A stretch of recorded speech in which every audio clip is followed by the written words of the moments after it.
Hallo Leute, es ist mitten in der Nacht, aber die Kinder schlafen fast, so ziemlich die meisten. Und deswegen dachte ich, mache ich mal ein Video. Momentan ist so viel los, dass ich eigentlich gar nicht zum Video machen komme. Und der zweite Teil vom Wäschetalk zum Stillen, der muss auch noch warten. Also das will ich ja doch richtig machen und dann will ich möglichst alles, was wichtig ist, da reinpacken. Und naja, und das dauert noch ein bisschen.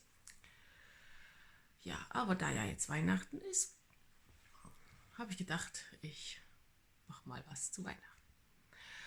Eine Freundin von mir hat nämlich, wir haben uns geschrieben auf WhatsApp, und dann hat sie gefragt, also ging das Thema schwierige Menschen und so weiter. Und sie schrieb dann, wie bleibe ich vor speziellen Menschen ruhig und gelassen?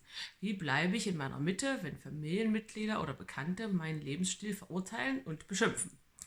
Das wäre sehr interessant, vor allem jetzt vor Weihnachten sehr wichtig. Darüber könntest du mal einen Wäschetalk machen. Ein Wäschetalk ist es jetzt nicht, meine Wäsche ist für heute gemacht.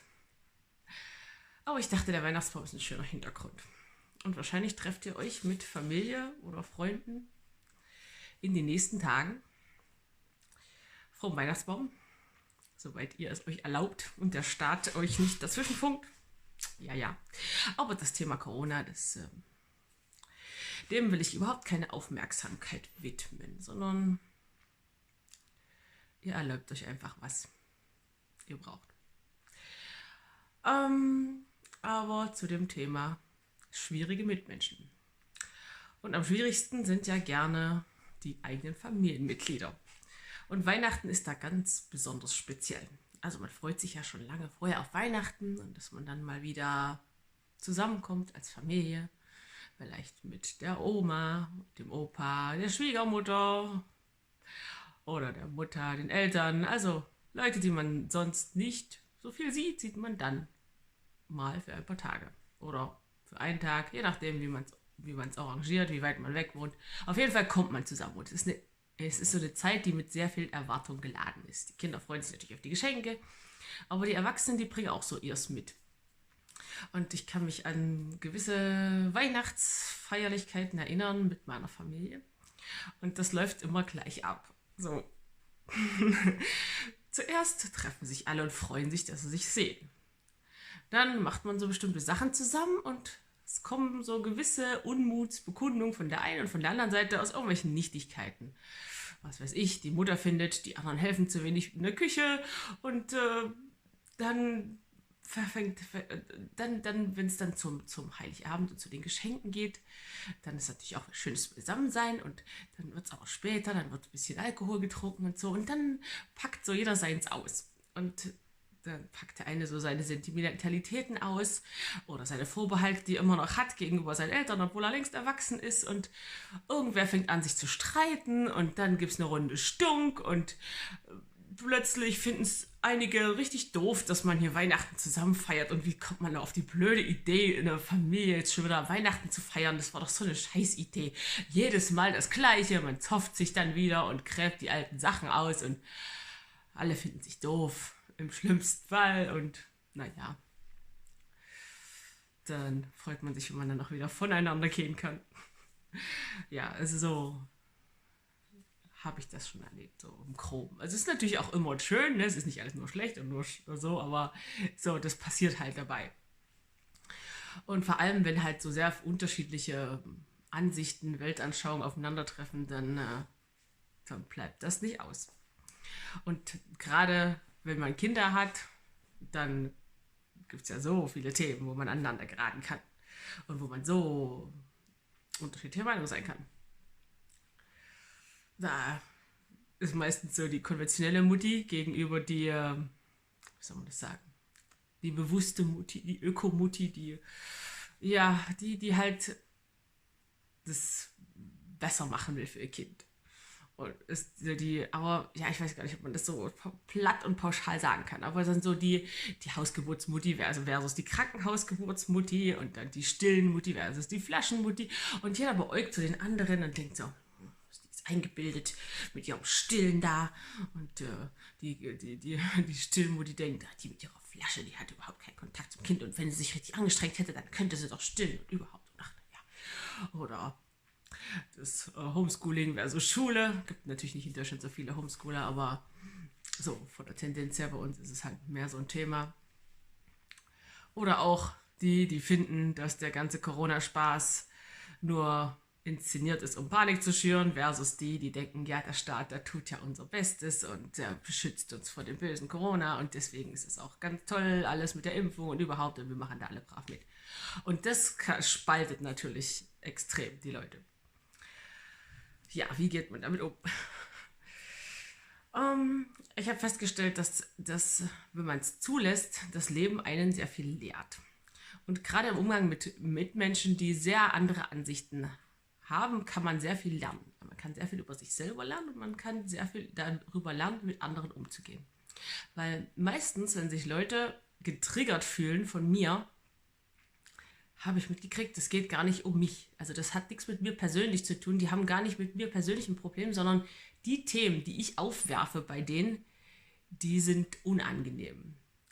Also das sind meistens Themen, die eigentlich nicht drüber nachdenken wollen, die ihre eigene was sie in ihrem Leben gemacht haben oder ihre eigenen Lebensentscheidungen in Frage stellen. Und das provoziert oder verunsichert. Und wenn ich jetzt ein anderes Lebensmodell habe als mein Gegenüber, dann kann das ganz leicht sein, dass der andere sich davon provoziert fühlt. Einfach nur, weil ich andere Entscheidungen im Leben getroffen habe als er. Obwohl ich gar keinen Ton sage zu dem, was er macht und so weiter. Ich kann ganz lieb und nett sein, weil ich habe hab kein Problem mit, dass jemand das anders macht, weil es ist ja sein Leben. Und das habe ich ziemlich schnell gelernt. Es gibt so viele verschiedene Lebenswege und jeder lernt halt auf dem Weg und jeder ist an einer unterschiedlichen Stelle und jeder kommt auch von einem unterschiedlichen Punkt. Deswegen kann man das nicht 1:1 übertragen. Das, was ich gelernt habe, ist halt das, was ich auf meinem Weg gelernt habe. Und das, was jemand anders am Lernen ist, das ist sein Weg. Und es gibt manche Leute, die verweigern sich einfach dem Lernen. Ich meine, das ist auch eine Option, ne? Das ist halt aber nicht meine Entscheidung gewesen. Ne? Also ich respektiere die Entscheidung des anderen. Aber allein dadurch, dass ich andere Entscheidungen getroffen habe, können sich Leute davon extrem provoziert fühlen.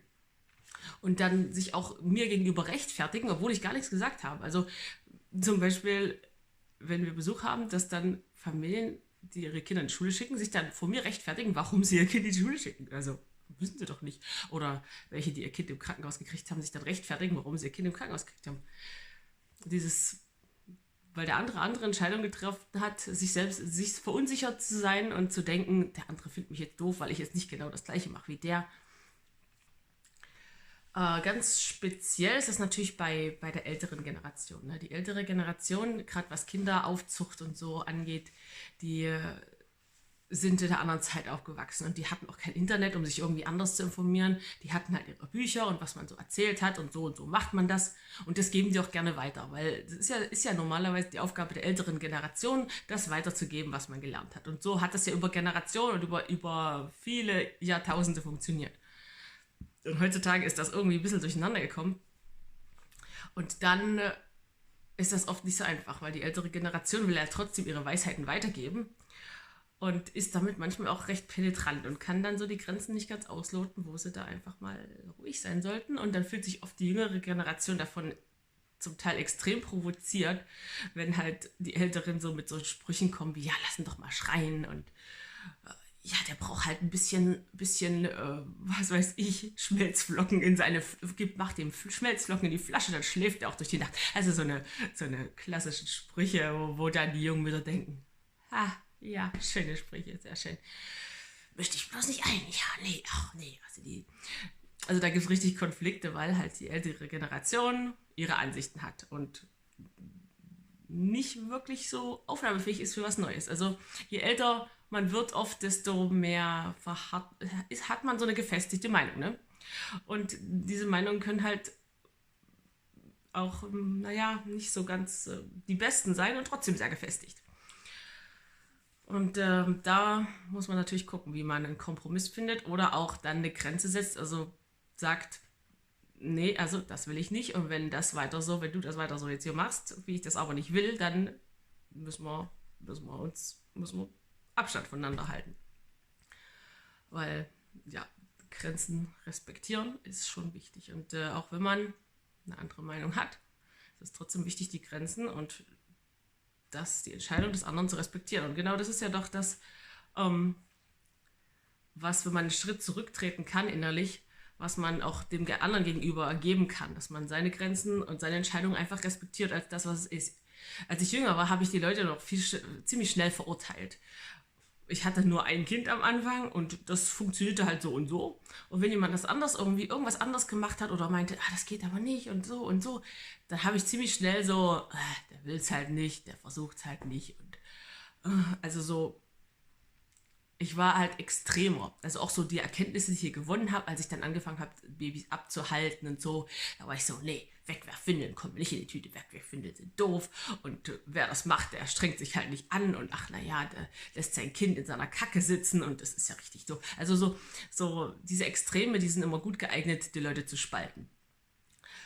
Aber also es hat schon Vorteile, wenn man älter wird und wenn man mehr Kinder kriegt und mehr Erfahrung sammelt. Weil momentan habe ich ein Kind, das lässt sich einfach partout nicht abhalten. Das ist schon ein halbes Drama, wenn ich sie früh nach dem Aufwachen, wo eigentlich jedes Kind immer muss, wenn ich da auf dem Topf sitze, wenn ich da viel Kunst anbringe, dann macht sie einen Pipi in den Topf. Aber so der restliche Tag, vielleicht noch nach dem Mittagsschlaf, aber den Rest kann man komplett vergessen. Die weigert sich einfach komplett abhalten, auf den Topf setzen, alle möglichen Tricks und Spirenzchen, was ich so mache, funktioniert nix. Da könnte ich auch einfach eine Wegwerfwindel anziehen und dann macht es halt rein. Ich habe halt meine Stoffwindeln, funktioniert auch, aber jeder ist halt in einer anderen Situation. Und wenn man aber nur ein Kind hat, was halt auf eine bestimmte Weise funktioniert, beim ersten Kind vor allem, da dachte ich, ja, ich weiß jetzt, wie das läuft mit Kind, also kann ich das beurteilen, wie das alle anderen machen. Aber ist halt nicht so. Und je mehr Kinder man kriegt und umso älter man wird, umso mehr hat man ganz viele unterschiedliche Situationen schon beobachtet und weiß, naja, wer weiß, warum der das in der Situation so und so macht. Vielleicht hat es im Stillen einfach tatsächlich nicht funktioniert, warum auch immer. Oder hat einfach schlechte Stillberatung gekriegt oder da gibt es so viele Gründe und jemanden da zu verurteilen, wenn man jung ist, dann ist man, ich war auch dann noch ziemlich missionarisch unterwegs, so, ja, das mit dem Abhalten, das musst du unbedingt machen, das ist das Allerbeste und ja, Baby led wenig, Brei ist doof, Babys müssen selber essen mit den Händen. Also dieses Spaltende, das ist, wenn man jung ist das, also ich habe dazu geneigt, ist so dieses Schwarz-Weiß, das oder das und dazwischen gibt es nicht viel. Aber ja, inzwischen sehe ich das nicht mehr so. Aber inzwischen kann ich auch die Leute verstehen, die halt so drauf sind noch. Und so militant. Militant könnte man das nennen, ja. Ich war recht militant am Anfang so. Genau, wie bleibe ich in meiner Mitte, wenn Familienmitglieder und Bekannte meinen Lebensstil verurteilen und beschimpfen? Also verurteilt wird man natürlich schnell. Habe ich ja auch. Also habe ich selber erlebt, dass ich andere schnell verurteilt habe. Je jünger ich war und weniger Erfahrung ich hatte, umso schneller habe ich die Leute verurteilt. Ist natürlich was anderes, wenn mich jemand beschimpft. Wenn mich jemand beschimpft, dann gibt es Grenzen. Dann sage ich, nee, also da habe ich quasi meine Würde, das muss man sich nicht gefallen lassen. Also bei allem Verständnis, beschimpfen muss man sich nicht gefallen lassen. Also da ist dann irgendwann Schluss. Da würde ich dann sagen, nö, mache ich nicht mit, tschüss. Also in irgendeiner Form würde ich das dann abbrechen, das Gespräch oder was auch immer das für eine Beschimpfungsorgie ist. Zum Glück muss ich mir sowas eigentlich nur im Internet gefallen lassen und nicht im Familienzusammenhang. Das ist zum Glück nicht so, ja. Denn je selbstbewusster man auftritt, umso weniger trauen sich solche Leute dann auch einen zu beschimpfen. Weil Leute, die andere beschimpfen müssen, sind meistens Leute, die eigentlich ziemlich schwach sind. Also in ihrem Inneren. Dass sie sich so provoziert fühlen von anderen, weil sie selber so unsicher sind, dass es sie so provoziert, dass jemand anders ist und es anders macht. Ja, das sind keine sehr starken Menschen. Und wenn solchen Leuten aber stark begegnet, also wenn man sich nicht provozieren lässt und zu seiner Meinung steht und dann trauen die sich nicht so viel, wie wenn man so,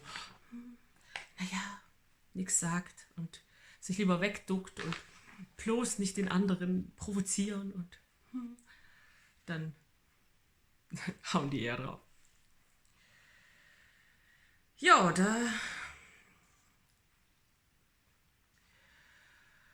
Wie ihr vielleicht schon gemerkt habt, halte ich mich auf YouTube ein bisschen zurück mit meinen politischen Ansichten.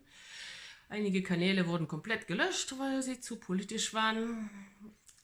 Ich habe natürlich meine politischen Ansichten, das wisst ihr vielleicht auch, wenn ihr meinem Kanal schon ein bisschen folgt. Wenn ihr ein bisschen mehr in die Richtung mitkriegen wollt, ich habe einen Telegram-Kanal, der heißt Wind of Change mit so einem grünen Luftballon als Symbol. Da teile ich so, was ich so finde an alternativen Nachrichten und sowas. Ich habe auch meinen YouTube-Kanal quasi kopiert, synchronisiert. Meine ganzen Videos findet ihr auch bei Odyssey jetzt. Also für den Fall das, weil ich habe nämlich keine Lust, dass irgendwann aus irgendeiner Laune YouTube meinen Kanal löscht und dann sind alle Videos weg und dann muss ich das irgendwie alles wieder von meinen ganzen Festplatten wieder zusammenklauben. Deswegen sicherheitshalber, man weiß nie, was in diesen Zeiten noch passiert. Jedenfalls habe ich das nochmal ein Backup davon. Ja, und ansonsten wünsche ich euch ein schönes Weihnachtsfest mit meiner Weihnachtstasse. Ein außergewöhnliches Weihnachtsfest wünschen wir euch. Es sind schließlich außergewöhnliche Zeiten. Prost, schöne Zeit euch allen.